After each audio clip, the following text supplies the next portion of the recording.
I stood in my parents' living room, watching snowflakes drift past the window, while my brother Jake shouted across the room, "Don't touch the tree, Laura. You'll probably break it like everything else." The cousins laughed on cue, like they always did. It was a practice routine by now, perfected over years of family gatherings. Mom sighed from the kitchen doorway, her voice tired but sharp. "You know how clumsy she is." I forced a smile, the kind I'd practiced for years in bathroom mirrors, and blinked back the tears that threatened to spill. My throat tightened, but I refused to let them see me crack. Outside, the snow fell in perfect silence, covering everything in white.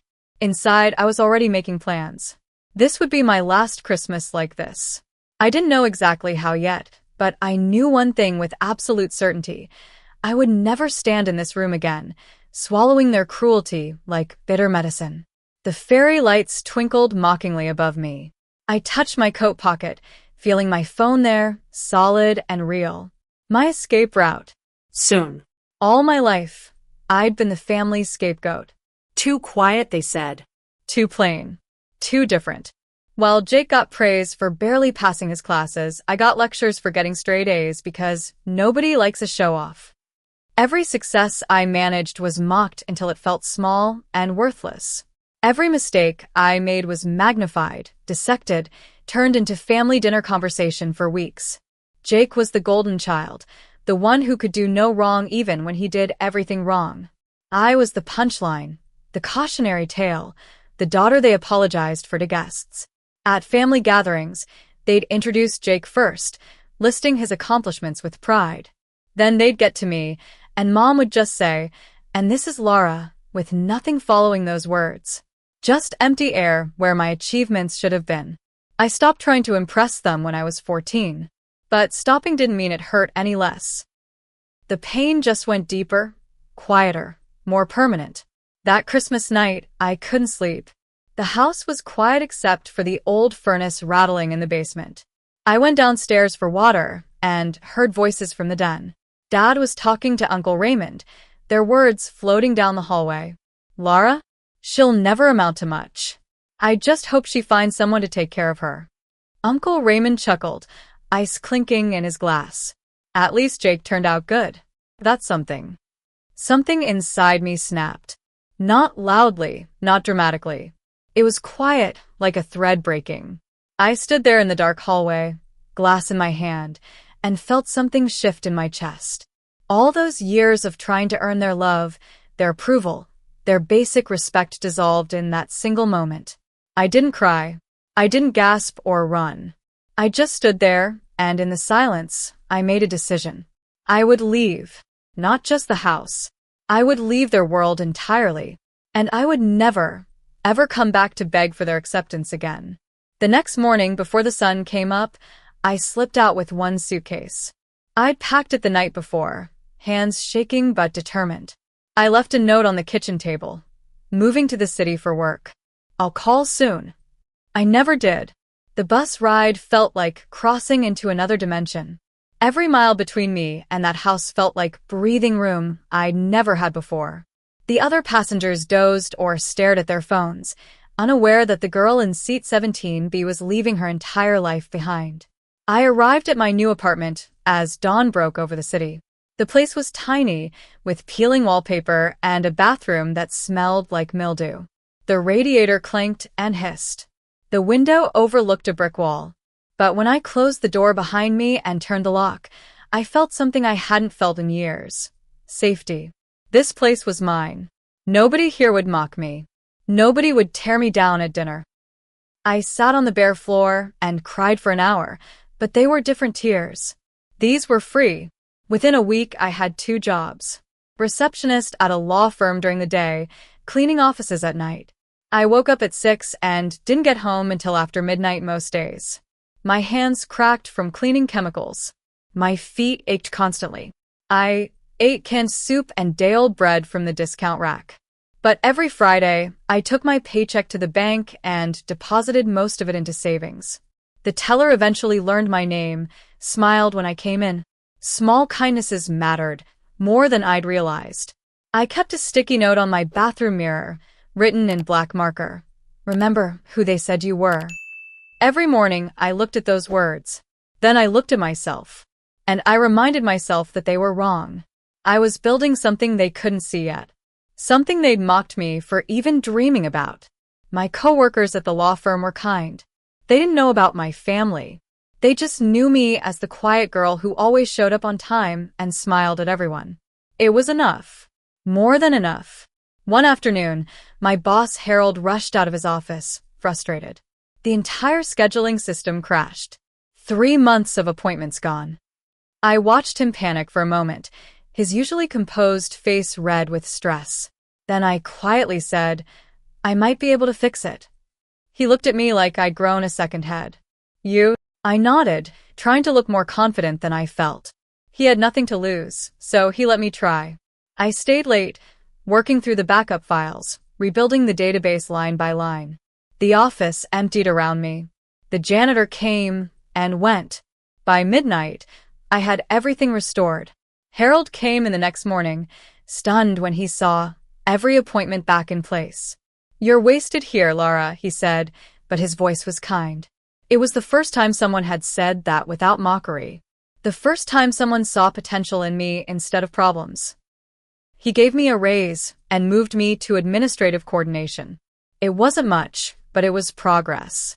And progress I was learning was everything. Small steps forward counted. They added up. Keep watching to see how these small victories became something bigger. I started taking online business courses at night. After my cleaning shift ended, I'd come home at 1 in the morning, make instant coffee, and study until 3. Marketing fundamentals. Accounting basics. Digital sales strategies. My eyes burned. My brain felt like mush. But I kept going.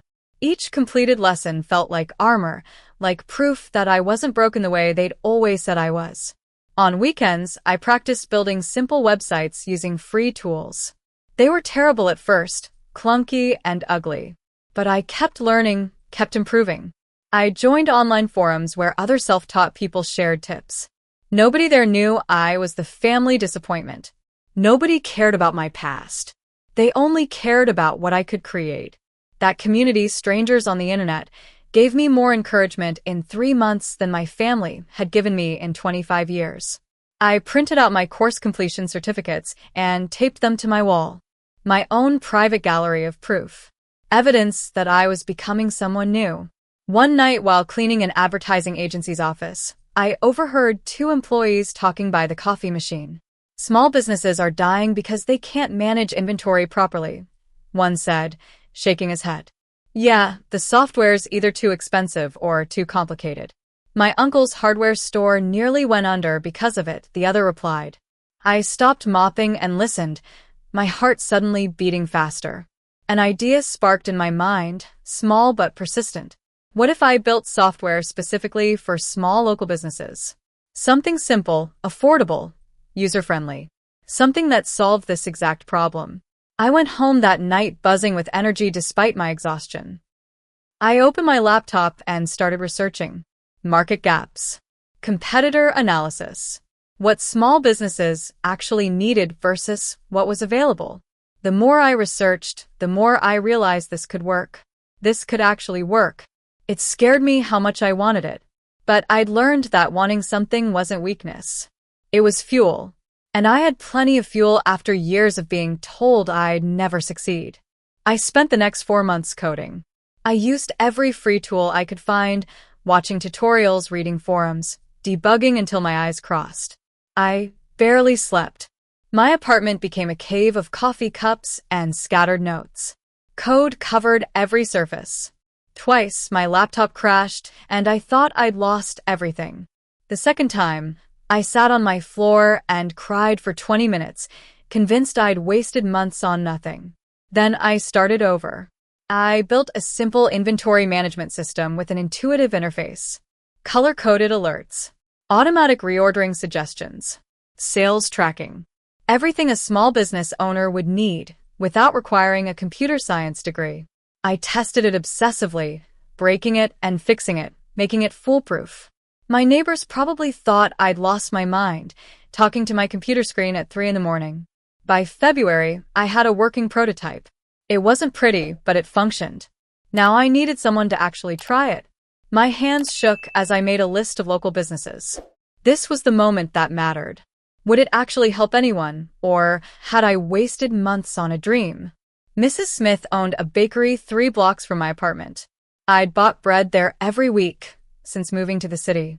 She always remembered my name and asked about my day, genuinely interested in the answer. One morning, I gathered all my courage and asked if I could show her something. I demonstrated the software on my laptop while she kneaded dough, her experienced hands working rhythmically. She was skeptical at first, but agreed to try it for a month. Free. No risk. 3 weeks later, she called me, voice shaking with excitement. Laura, I don't know what you did, but my orders are organized. I'm not over-ordering supplies anymore, and my sales have tripled. She hugged me tight when I came to the bakery, flour dusting my coat. You changed my business, sweetheart. I stood there, smelling cinnamon and bread, and felt something I'd never felt before. Worth. Genuine, undeniable worth. Not because someone told me I had it, but because I'd created something that actually helped someone. Mrs. Smith became my first real client, and my first believer. She told everyone she knew about the software.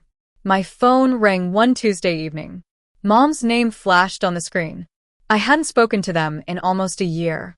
My finger hovered over the decline button, but curiosity won. Hello. Laura, hi. Mom's voice was bright, artificial. Your brother got promoted to assistant manager. We're all so proud. Your father's taking us all out to celebrate this weekend. Silence stretched between us, like an ocean. She didn't ask about me. Didn't ask how I was surviving in the city. Didn't ask if I was eating properly or sleeping enough. Didn't ask anything. That's great, Mom, I said, my voice flat. I'm happy for Jake. So, we'll see you Saturday? She asked, as if I'd been invited, as if the last year of silence didn't exist. I can't make it. I have work. Still at that receptionist job? The condescension dripped through the phone like poison. Something like that, I said. I have to go. I hung up before she could respond. My hands trembled, but not from sadness anymore. From anger. From fuel. I opened my laptop and got back to work. Their dismissal only made me work harder. Word spread through the small business community faster than I'd expected. Mrs. Smith told her supplier, who told 3 restaurant owners who told their friends. By summer, I had 15 clients. Then 30. Then 50. The software subscription fees started actually covering my expenses. I quit my cleaning job first, then eventually the receptionist position. Harold threw me a small goodbye party and made me promise to stay in touch. I hired 2 people, Jamie, a developer who'd been working retail and coding in his spare time, and Jake Williams, a customer service specialist with a warm voice. Not my brother. Different Jake. Better Jake. We worked from my apartment, laptops crowded on my kitchen table, drinking too much coffee and solving problems in real time. I kept my name out of the spotlight intentionally. I didn't want fame. I wanted to build something solid, something that lasted. Every time a client called to thank us, to tell us we'd saved their business, I felt that same spark from Mrs. Smith's bakery. This was real. This mattered. And I was doing it without my family's approval or support. That made it even sweeter. I applied for a small business grant in September. The application took weeks to complete, every section demanding detailed projections and proof of concept. I poured everything into it, detailed projections and testimonials from clients. When the rejection letter came, I sat on my couch and read it 3 times, each word sinking in. The feedback section said, "Too ambitious for current company size. Applicant lacks realistic scope assessment." I started laughing. I couldn't stop. Jamie looked at me from across the room, like I'd lost my mind. You okay? They think I'm too ambitious, I said, wiping my eyes. Exactly. That rejection became another sticky note on my wall. Too ambitious. It felt like a badge of honor. My family had always told me to dream smaller, to be realistic, to know my place. Here was official confirmation that I was doing the opposite. Good. I didn't need their grant. I'd find another way. I always did. The rejection just proved I was thinking bigger than they could comprehend. Subscribe if you're enjoying Lara's journey from rejection to success. A local entrepreneur named Theodore Blake tried my software for his chain of 3 coffee shops. 2 weeks later, he called and asked to meet. We sat in one of his cafes, surrounded by the smell of espresso and fresh pastries, and he got straight to the point. "This is brilliant," he said, leaning forward with intense focus. "You've solved a problem that costs small business owners thousands. Let's scale it." He offered to invest enough money for me to quit worrying about rent and actually hire a proper team. In exchange, he wanted 15% equity and a seat on the advisory board. I negotiated him down to 12%. My hands stayed steady throughout the negotiation. We shook hands. I walked out of that cafe into the autumn air, and everything felt different. The leaves were turning gold and red. The world seemed brighter somehow. This was real now. Not just a dream, not just a side project. A real company with a real investor who believed in what I'd built. I called Jamie first, then Jake. "We're going full-time," I told them. "Get ready." Neither of them asked if I was sure. They both just said yes. Over the next 3 years, the company expanded across the country. We hired a team of 20, then 50, then 100. We opened an actual office with glass walls and standing desks and a break room that didn't smell like mildew. I started earning more than I'd ever imagined, numbers that once seemed impossible. But I still lived simply. My apartment was nicer now, in a better neighborhood with working heat, but not extravagant. I drove a used car. I saved most of what I made and reinvested the rest into the company. I hadn't spoken to my family in 4 years. Sometimes I'd see Mom's name pop up on my phone and let it go to voicemail. I never listened to the messages. I wasn't being cruel. I was being protective. Of myself. Of the peace I'd built. Of the life I'd created without their voices telling me I couldn't. My therapist said that was healthy. Boundaries weren't walls, she explained. They were doors I could choose to open or keep closed. Right now, closed felt right. I was too busy building to look back. Too busy becoming who I was meant to be. In December, my phone buzzed with a text from my cousin Stephanie. "Family Christmas this year at your parents' place. Come. Everyone's dying to see you. It's been too long." I stared at the message for a long time, watching the cursor blink. Part of me wanted closure, wanted to show them I wasn't the failure they'd predicted. Part of me wanted to keep the peace I'd worked so hard to build. I thought about it for 3 days. I talked to my therapist. I talked to Jamie over coffee. I even talked to Mrs. Smith at the bakery, who'd become something of a mentor. She said, "Go if you need to." Not for them. For you. Finally, I decided I would go. Not to prove anything. Not to show off. But to close a chapter properly. To look at them with clear eyes and see if anything had changed, or if I had simply outgrown them entirely. And to remind myself in person that I wasn't who they'd said I was.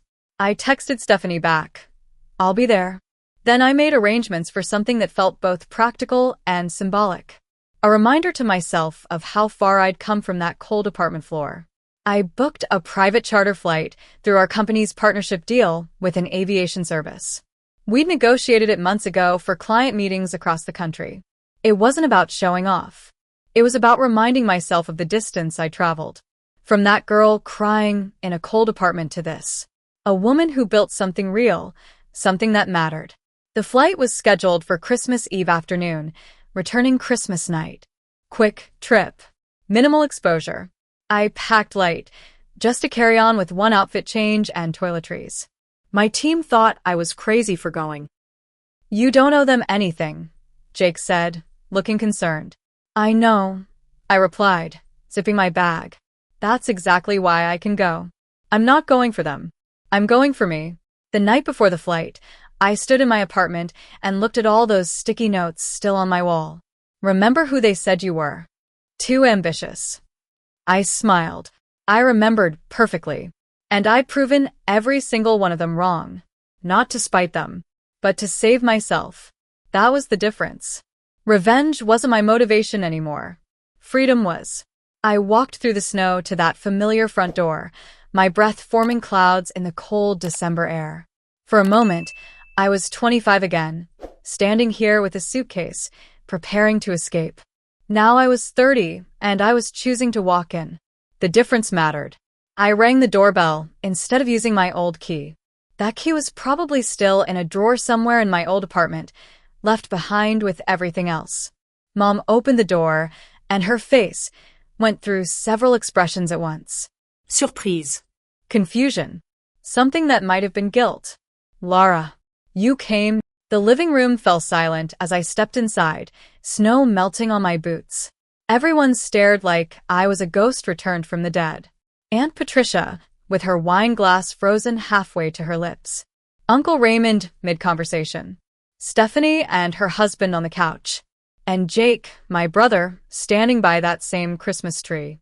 He smirked, recovering first. Wow, you actually made it. How's your what was it? Computer thing? His tone dripped with condescension, that same tone from years ago. I smiled calmly. It's good. Keeps me busy. I removed my coat, taking in the room. Nothing had changed here. Same furniture. Same decorations. But everything about me had. Dad appeared from the kitchen, glass in hand. He looked older, grayer around the temples. Time had marked him. Lara. Long time. His voice was gruff, uncomfortable. It has been, I agreed. We stood awkwardly until he asked, So, you still renting in the city? The question was loaded, implying temporary, implying failure to launch properly. I could see Mom lean in slightly from where she stood, eager to hear my answer. No, I said simply. I bought a few places. The room went very quiet. Jake's smirk faltered. Places? Stephanie asked, setting down her wine. As in plural? One in the city for work. One upstate for weekends. And an investment property downtown that I rent out. I said it matter-of-factly, not bragging. Just stating facts. Dad cleared his throat. That's good, Lara. Mom's entire demeanor shifted in real time. Her voice went from cool to warm in seconds, like flipping a switch. You look wonderful, dear. We've missed you so much. You must tell us everything. I saw right through it. Years of their treatment had given me X-ray vision for fakeness, but I stayed calm. The chaos they'd caused inside me was gone. All that remained was steady ground beneath my feet. Dinner was surreal. Mom kept asking questions, suddenly interested in my life. Where did I work? What exactly did I do? Who did I work with? Dad nodded along, pretending he'd always believed in me. I answered politely, but vaguely. I wasn't here to give them my story. They hadn't earned it. They hadn't been there for the hard parts. Jake was quieter than usual, pushing food around his plate, but halfway through the meal, he couldn't help himself. I just bought a new SUV, he announced to the table. Fully loaded. Top of the line. Leather seats, premium sound system. Everyone congratulated him enthusiastically. He looked at me, waiting for my reaction, for me to be impressed. I smiled genuinely. That's great, Jake. Congratulations. Then, after a pause, I added casually, we recently expanded operations to Europe. Opens in January. Stephanie gasped, fork halfway to her mouth. Wait. Your company? You have a company? I nodded, taking a sip of water. What do you do exactly? Uncle Raymond asked, suddenly paying attention, leaning forward. Software for small businesses. Inventory management, sales tracking, predictive analytics. We help them scale efficiently. How many clients? Dad asked, his voice careful. I took a sip of water. Just crossed 10,000 last month. The table erupted in questions. How did I start? When did this happen? Why didn't I tell anyone? Who helped me? I kept my answers brief, factual. I didn't mention the nights crying on my apartment floor, the rejections, the loneliness of building something with no support system, the years of silence when none of them called to check on me. They didn't need those details. Those belonged to me. They were my fuel, my foundation. Slowly, understanding spread across their faces. The quiet failure had built something bigger than any of them. Jake looked down at his plate, jaw tight. Dad stared at me like he was seeing me for the first time. Really seeing me. Mom kept touching my arm, as if physical contact could rebuild years of distance and cruelty.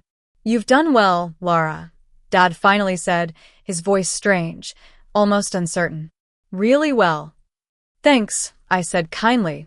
It wasn't easy. Because it wasn't. And they'd made it harder. But saying that out loud would give them power they no longer had over me. The best revenge wasn't rubbing their faces in it.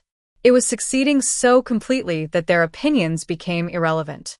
Background noise in a life I'd built without them. After dinner, people scattered into different rooms. Old patterns reasserting themselves.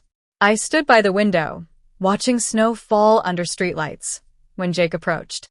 We hadn't spoken one-on-one since I'd arrived. "Hey," he said quietly. "Hey."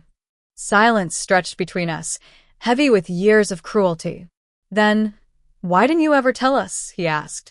"About your company, your success, everything." I turned to face him fully, looked him in the eye. "You never listened before," I said simply. Not angry, just honest. He looked down at his shoes, the expensive ones he'd bragged about earlier. For once in his life, my golden child brother had no comeback. No joke. No deflection. "I'm sorry," he said finally, the words sounding unfamiliar in his mouth. "For how we treated you. How I treated you." I studied his face, looking for sincerity. I found something there. Not enough to erase years of cruelty, but enough to acknowledge. "Thank you for saying that," I replied carefully. "It matters." We stood there awkwardly. We'd never be close. Too much damage. Too much history. But maybe, someday, we could be civil. That was enough. More than enough. I wasn't here to collect apologies or rebuild broken bridges. I was here to prove to myself I could stand in this room and feel nothing but peace. I found Dad in his study, looking at old photo albums. The room smelled like leather and old paper. He glanced up when I entered. "Remember these?" he asked, pointing at a picture of me at age 7, gap-toothed and smiling, holding a science fair trophy. Ido. "You were always so serious," he said, turning pages. "So quiet. We never knew what you were thinking." I could have told him. Could have explained that I was quiet because speaking up got me mocked. That I was serious because nobody took me seriously otherwise. That I was thinking about escape from the moment I understood what escape meant. But what was the point? "People change," I said instead. "They grow." He nodded slowly, closing the album with care. "I was wrong," he said, not looking at me. "What I said that night, about you not amounting to much. I was wrong." I'd waited years to hear those words. Imagine them thousands of times. Now that they'd come, they felt smaller than expected. Less important. The validation I'd once desperately needed no longer held the same weight. "You were," I agreed simply. "But I proved you wrong, so it doesn't matter anymore." He looked up then, surprised by my tone. I smiled, not unkindly. "I should go soon. Early morning tomorrow. Will you visit again?" Mom asked from the doorway, hope in her voice. "Maybe," I said. And I meant it. Maybe. If I wanted to. On my terms. I hugged my parents goodbye at the front door. The gestures felt strange, mechanical, but not hostile. Progress existed in small doses. Sometimes that was enough. Jake nodded at me, hands in his pockets. Stephanie hugged me tight and whispered, "I'm proud of you. Really proud." That meant something. I stepped outside, and the cold night air felt lighter somehow. Like I'd set something heavy down. The snow crunched under my feet as I walked toward the private airfield 3 blocks away. My team was inside the jet, heading to a client meeting in Boston early tomorrow morning. I'd work while we flew. Efficient. The way I'd learned to live. My pilot, Captain Anderson, greeted me at the stairs with a professional smile. "Ready, Ms. Reynolds?" I looked back one last time my parents' house. Warm lights glowing in the windows. My old life. A life that once held me captive in its cruel grip. Now it was just a house I used to know. A chapter I'd finally closed. Let's go home, I told him. I climbed aboard, and the door sealed shut behind me with a soft, final click. The engines hummed to life, and we lifted into the dark sky, leaving everything behind. From my window seat, I watched the lights fade below. The town where I grew up became smaller and smaller until it was just pinpricks of gold against black. I wasn't flying away to escape them anymore. That desperate girl was gone. I was flying toward the life I'd built, toward my team, my company, my purpose, toward the person I'd become when nobody was watching, when nobody believed in me. They'd called me a failure, a disappointment, someone who'd never amount to anything. But I'd learned something crucial along the way. The best revenge isn't proving them wrong. It's outgrowing the need to. I didn't need their approval anymore. I didn't need their apologies or their sudden pride. I didn't even need them to understand my journey or acknowledge their mistakes. All I needed was to keep moving forward, keep building, keep becoming more of who I was always meant to be. The girl they'd mocked was gone, left behind in that cold apartment with peeling walls. In her place was a woman who knew her worth, who'd built it brick by brick through tears and determination. And that made all the difference. If this story inspired you, please subscribe to hear more journeys of transformation and triumph. Your support means everything. Thank you for being part of this one.